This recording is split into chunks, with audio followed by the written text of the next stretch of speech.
Hi hello welcome to dancing stars.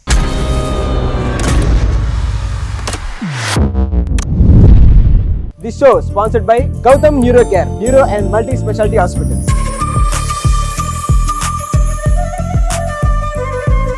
ముందుగా అందరికీ సంక్రాంతి శుభాకాంక్షలు.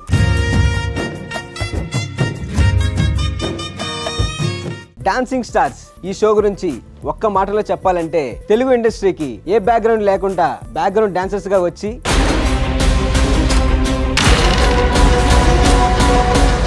వాళ్ళకంటూ ఒక గుర్తింపు తెచ్చుకొని ఇప్పుడున్న స్టార్ హీరోస్ హీరోయిన్స్ తో dance వేయిస్తూ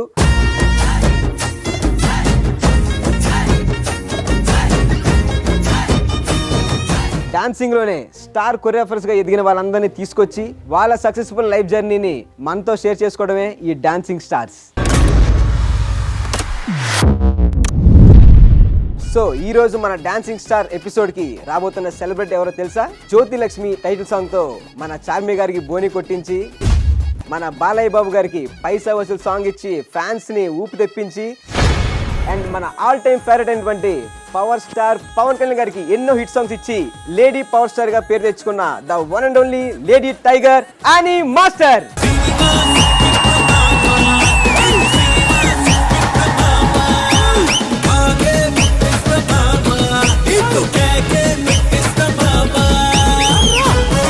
Annie master, hi Pandu, welcome to dancing stars. Good to see you.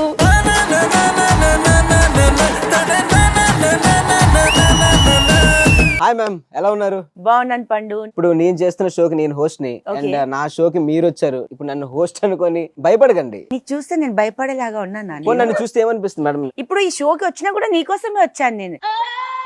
ఇదేదో డైలాగ్ కొట్టానులే. మీరు కుర్రఫ్ ఎందుకు అవుదాం అనుకున్నారు? అసలు ఏంటి మీకు అవసరం ఏంటి? అవసరం ఏం లేదు, చిన్నప్పటి నుంచి డాన్స్ ఇష్టం. పెద్ద పెద్ద స్టార్స్ కి చూడాలి అని ఉండే. స్టార్స్ ని చూడాలనుకున్నారు, ఇప్పుడు స్టార్స్ కి కుర్రఫ్ చేస్తున్నాను. So proud of you madam. But మాకేంటంటే మీ లైఫ్ జర్నీ తెలుసుకోవాలని ఉంది. లైక్ ఎలా స్టార్ట్ అయ్యింది, అప్స్ అండ్ డౌన్స్ మాకు తెలుసుకోవాలని ఉంది. సో మీరు ఏమైనా షేర్ చేసుకోగలరా? Every person has struggle. చిన్నప్పటి నుంచి I'm the only mummy daddy death అయిపోయిన తర్వాత ఇంటికి నేనే చూసుకోవాలి. చిన్నప్పటి నుంచి I think I remember 7-8 years నుంచి నేను డాన్స్ చేయడం స్టార్ట్ చేశాను. ఈ బోనాల పండుగ అప్పుడు ఇట్లాంటి షోస్, టీవీ షోస్ అలాంటి ఏం లేకుండే. ఓకే, ఇండస్ట్రీకి ఎలా వచ్చారు మేడం? అసలు ఆ స్టెప్ ఎలా తీసుకున్నారు? చిన్నప్పటి నుంచి షోస్ చేయడం స్టార్ట్ చేశాను. మళ్ళీ అప్పుడు కూడా సత్య మాస్టర్, మన నటరాజ్ మాస్టర్ దగ్గర స్టేజ్ షోస్ చేస్తుండే. ఎవరికైనా లీడ్ డాన్సర్ కావాలంటే ఆయనకి పిలవండి అంటే. ఇదే ఇప్పుడు 20 years బ్యాక్ స్టోరీ. ఇప్పుడు నువ్వు పుట్టలేదని చెప్పకు. లేదండి, నిజంగా పుట్టలేదు అప్పటికి. నేను నిజంగా అంత చిన్నగా ఉన్నావా? పుట్టలేదంటే మళ్ళీ చిన్నగా ఉండడం ఏంటి మేడం? నాకు అర్థం కాలేదు. సో ఆ స్టేజ్ షో చేసిన తర్వాత మరి ఇందులోకి ఎలా ఎంటర్ అయ్యారు? హరీష్ భయ్య సాంగ్ ఉండే. సో ఆయన చాలా క్లోజ్ ఫ్రెండ్. మన పవన్ సార్ కూడా ఫస్ట్ డాన్స్ నేర్పించింది ఆయననే. సో హరీష్ భాయ్ నా ఫస్ట్ గురు అండి. నా పేరే కాంచన్ మాల సాంగ్ కి అసిస్ట్ చేయడానికి పిలిచారు. ఓకే. సో నాకు అప్పుడు ఫస్ట్ టైం పిలిస్తే నేను అన్నా, అయ్యో నాకు ఎక్స్పీరియన్స్ లేదు, నాకు డాన్స్ వచ్చు అంటే. లేదు మాకు మీ డాన్స్ చూసాం, బాగానే చేస్తారు, వస్తారంటే. ఎవరి హీరో అన్నా నేను. చిరంజీవి సార్ హీరో అంటే. ఏం మజాక్ చేస్తారా? ఫోన్ పెట్టండి. మజాక్ లాగా తీసుకున్నాను, బట్ దట్ వాస్ ట్రూ. అప్పుడు చిరంజీవి గారితో మీ ఎక్స్పీరియన్స్ ఎలా ఉండింది? ఓ సూపర్. అడిగారా మీది ఏ ఊరమ్మా, మీది ఈ ఊర్లో కనిపించట్లేదు అంటే? అట్లా ఏం అడగలేదు, అట్లా నువ్వే అడుగుతావు. And there was a scene, hey నన్ను అల్లుకో అని ఉంటది. అందులో నేను ఇక్కడ కూర్చోవాలా రిహర్సల్ లో. సో రిహర్సల్ కి నేను కూర్చున్నాను. ఐ మీన్ లైక్ వావ్, నేను చిరుసర్ గోద్లో కూర్చున్నాను. సో దాని తర్వాత ఇప్పుడు ఒక ఫస్ట్ సాంగ్ మీరు చేసిన తర్వాత మీ ఫీలింగ్ ఎలా ఉండే? తర్వాత మీరు ఏమైనా అనుకున్నారా, అరే ఇంకా ఇలాగే నేను అసిస్టెంట్ గా చేసుకోవాలి అండ్ తర్వాత కొరియోగ్రాఫర్ వెళ్ళాలి ఏమైనా అనుకున్నారా? అలాగా అట్లా కొరియోగ్రాఫర్ అయితే నేను అప్పుడు అస్సలు అనుకోలేదు. అసిస్టెంట్ కి బాగా పైసలు వస్తుంది, మంచి ఫుడ్ పెడతారు, మంచి ఆర్టిస్టులు చూడాలా. ఒక డాన్సర్ కి ఏం కావాలా ఆ టైంలో. అది కాకుండా సెకండ్ సాంగ్ పవన్ సార్ది ఉండే, గుడంబ శంకర్ కిల్లి సాంగ్. ఆల్మోస్ట్ 15 మాస్టర్స్ కి అసిస్ట్ చేశాను. 1 మాస్టర్ అని కాదు, నెలకి 25 days విజిట్. అసిస్టెంట్. మీరు చేసిన first movie as a choreographer ఏది మేడం? జ్యోతి లక్ష్మి. సో దానికి మీకు ఛాన్స్ ఎలా వచ్చింది? జ్యోతి లక్ష్మి చేసే ముందు ఐ థింక్ 2014 లో స్ట్రైక్ ఉండే. నవంబర్, డిసెంబర్, జనవరి పని లేదు. ఓకే. ఏం చేస్తుందంటే చిన్న ఒక రూమ్ లో ఇరిగిపోయిన ఫోన్ లో ఇట్లా పక్కన ఇట్లా వీడియో. ఇప్పుడు అంటే మీకు అంతా ఐఫోన్, మీ ఐఫోనే కదండి. ఇప్పుడు ఎందుకండి మా ఫోన్ల గురించి? చిన్న ఫోన్ పెట్టుకొని ఒక సాంగ్ మీద డాన్స్ చేసి కో డైరెక్టర్ ఉంటారు శివ గారు. ఓకే. శివ సార్ కి నేను పంపించాను, సార్ చూడండి ఏమైనా అవకాశం చిన్న కూడా ఉంటే డాన్స్ రిలేటెడ్ ఉంటే నాకు చెప్పండి సార్, నాకు ఇంట్రెస్ట్ ఉంది. చూపించారు పూరి సార్ కి ఆ వీడియో. Videos. చెప్పారు కలుస్తారు అన్నారు. ఓకే నేను స్పెయిన్ లో ఉన్నాను సార్, వచ్చిన తర్వాత కలుస్తాను. వచ్చిన తర్వాత కలిసాను పూరి సార్ దగ్గర. ఆఫీస్ కి వెళ్ళాను, ఒక 2 hours వెయిట్ చేశాను సార్ కోసం. ఓకే. చాలా క్యాజువల్ గా మీకు ఒక సాంగ్ ఇస్తాం అన్నారు సార్. పూరి సార్ దగ్గర సాంగ్ వినిపించారు జ్యోతి లక్ష్మి ఫుల్ సౌండ్ లో. ఆయన పెద్ద ఆఫీస్ ఉంటది. సో ఎలా అనిపించిందంటే బాగుంది అన్నాను. సో సరే you have to choreograph this అన్నారు. ఓకే సార్ అన్నా. బయటికి వచ్చిన తర్వాత శివ సార్ కి నాకు సాంగ్ ఇచ్చారా సార్, నాకు అర్థం కాలేదు లోపటే. సో ఒక 2 days రిహర్సల్ చేశాను నేను. 2.5 days లో నేను సాంగ్ తీసాను. అది ఫస్ట్ సాంగ్ బ్లాక్ బస్టర్ అయింది. యా.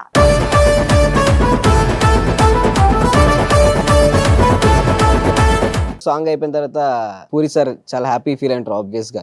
ఎస్. సో తర్వాత మీరు పూరి గారి సాంగ్స్ చాలా అది చేశారు. అయిన తర్వాత కంటిన్యూ అలానే ఎంత మంచి మంచి జియా జలే సాంగ్ అండ్ పైసా వసూలు ఇచ్చారు. ఇస్మాల్ శంకర్ లో ఉండిపో సాంగ్. ఫస్ట్ యాక్చువల్ జిందాబాద్ జిందాబాద్ సాంగ్ వచ్చింది. నేను అప్పుడు మా ఊరు వెళ్ళాను.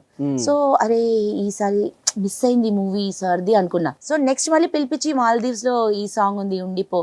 ఐ లైక్ ఉండిపో సాంగ్.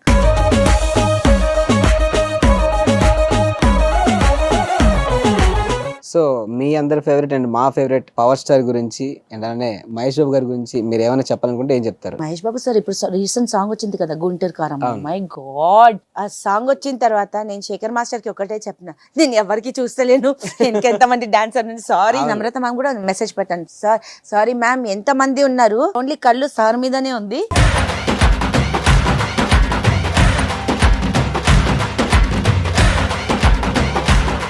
సో మన పవర్ స్టార్ గురించి అందరి కళ్ళు ఆయన మీద ఉంటది, ఆయన కళ్ళు ఒక బుక్ మీద ఉంటది.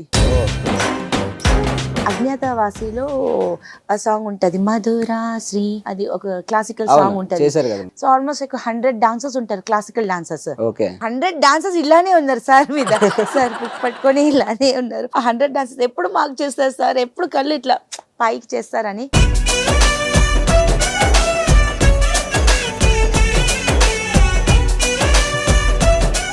ఈ టాపిక్ వచ్చింది కాబట్టి అడుగుతున్నాను మేడం, పవన్ సార్ చేసే సినిమాల్లో ఏమైనా మళ్ళీ మీరు చేసే అవకాశం ఉందా? ఆయన నంబర్ నా దగ్గర లేదు.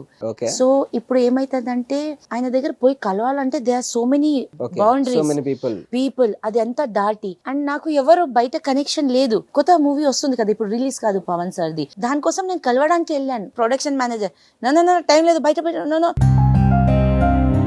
I felt so bad. కార్లో పోయి నేను ఏడిచాను.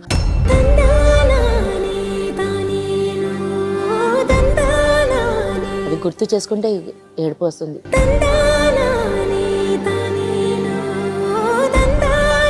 I'm not a big director but still a technician. మన తెలుగు ఫిల్మ్ ఇండస్ట్రీలో ఒక లేడీ కొరియోగ్రాఫ్ అయ్యి ఇంటికి పోయి నేను కూర్చుంటాను కాకుండా నేను ప్రయత్నం చేస్తున్నాను. I will not till I'm alive. నా కాలు చేతులు వర్క్ చేసే వరకు నేను ట్రై చేస్తాను. ఇప్పుడు నా ఉన్న జోన్ డాన్సర్స్ కానీ కొరియోగ్రాఫర్స్ ఇంట్లో కూర్చొని పిల్లలు చూసుకుంటూ కూర్చుంటున్నారు. నేను ఆ జోన్ లో వద్దు. చాలా మంది కొరియోగ్రాఫర్స్ కే పెళ్లి చేసుకున్నారు. సో అది నాకు సపోర్టే లేదు.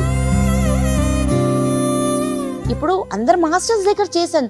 ఒక మాస్టర్ ఒక సాంగ్ తెచ్చి అని చేయని నేను చేస్తలేను, నువ్వు పోయి ఏ మాస్టర్ నాకు చేయలేదు. గుడ్ విల్ ఉంది బట్ గుడ్ విల్ ఒక వర్క్ తరఫు నుంచి ఒక్క లేదు. And that's not easy. I know how much it hurts and అంటే ఎంత బాధాకరంగా ఉంటుందో తెలుసు. అది చెప్పే విధం కూడా ఉంటది కి ఇలా సార్ షూటింగ్ లో ఉన్నారు, షూటింగ్ టైంలో కల్వర్ చెప్పేస్తే వెళ్ళిపోతారు. ఎట్లా చేసామో అనిపించింది. సిచ్యువేషన్ అనేది నిజంగా చాలా I know he's a super star అట్లా ఉంటది ఏమో బట్ ఇట్స్ ఓకే. బట్ నా ప్రయత్నం నేను చేస్తూనే ఉంటా.